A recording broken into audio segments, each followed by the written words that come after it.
மாண்புமிகு சட்டமன்ற பேரவை தலைவர் அவர்களே, வரலாற்று சிறப்புமிக்க நம்முடைய இந்த தமிழ்நாடு சட்டமன்றத்தில் 6/12/2018 அதாவது 2018ஆம் ஆண்டு டிசம்பர் மாதம் 6ஆம் தேதி இதே போன்ற ஒரு நிகழ்வில் காலையில் நம்முடைய சட்டமன்ற நிகழ்வை முடித்து அன்று மதியமே மிக முக்கியமான ஒரு சிறப்பு தீர்மானம் நிறைவேற்றப்பட்டதை சுட்டிக்காட்டி அனைத்து கட்சி கூட்டத்தினுடைய நோக்கம் என்பது என்ன? அனைத்து கட்சிகளின் குரலும் நாட்டின் நலன் கருதி ஒன்றாக மக்கள் பிரதிநிதிகள் ஒன்று கூடி ஒரு தீர்மானத்தை நிறைவேற்றுவது.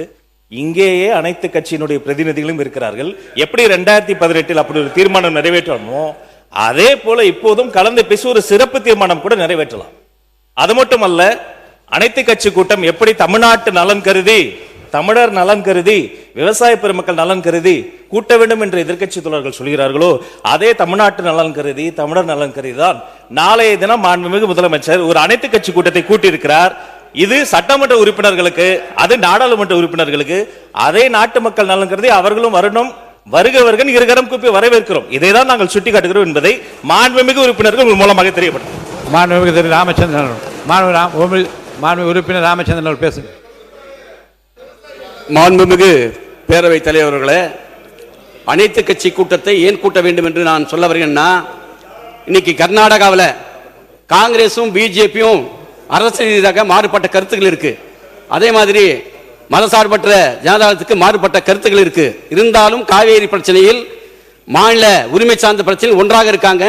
தமிழ்நாட்டிலையும் எல்லா இதில் ஒன்றாக இருக்க என்பதை ஒன்றிய அரசுக்கு நாம உணர்த்தணும். அதுக்கு தான் கூட்டணும் சொல்லி நான் சொல்ல வரேன். மாண்புமிகு சொல்லவே இல்லையா, சப்ஜெக்டை சொல்லவே இல்லை. மாண்புமிகு பேரவைத் தலைவர்களே, 2022ஆம் ஆண்டு காவேரியின் குறுக்கே மேகதாட்டில் அணை கட்டுவதற்கான கட்டுமான பணிகளை மேற்கொள்ள கர்நாடக அரசு முயற்சிக்கிறது.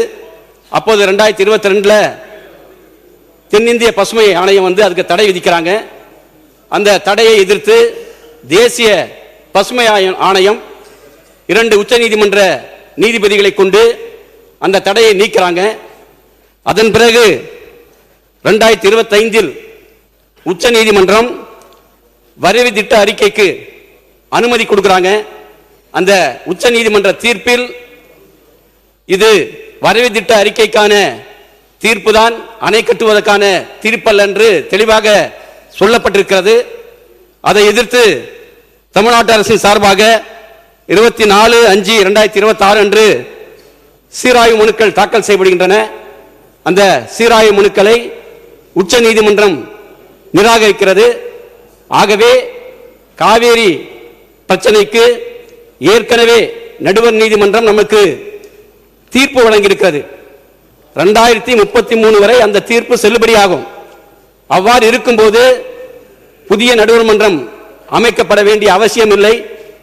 அதோடு இல்லாமல் இன்றைக்கு ஏற்கனவே நாட்டுடைய குடியரசுத் தலைவர் பிரணாப் முகர்ஜி அவர்கள், மாண்புமிகு அவை முன்னவர்கள், மாண்புமிகு பேரவைத் தலைவர் அவர்களே, எதிர்க்கட்சி தலைவர் பேசுகிற போதும் இதை சொன்னார். இதை இல்லை மன்னிக்கிறேன், இவர் முன்னாள் முதலமைச்சர் அவர் குறிப்பிடுகிற போது இங்கே குறிப்பிட்டார்கள். அப்போது அவர்கள் குறுக்கிட்டு அதை சொல்லியிருக்கிறார்கள். அதையே நீங்கள் வலியுறுத்துவது என்பது சரியாக இருக்காது. அவை குறிப்பிலிருந்து இடம்பெறக்கூடாது.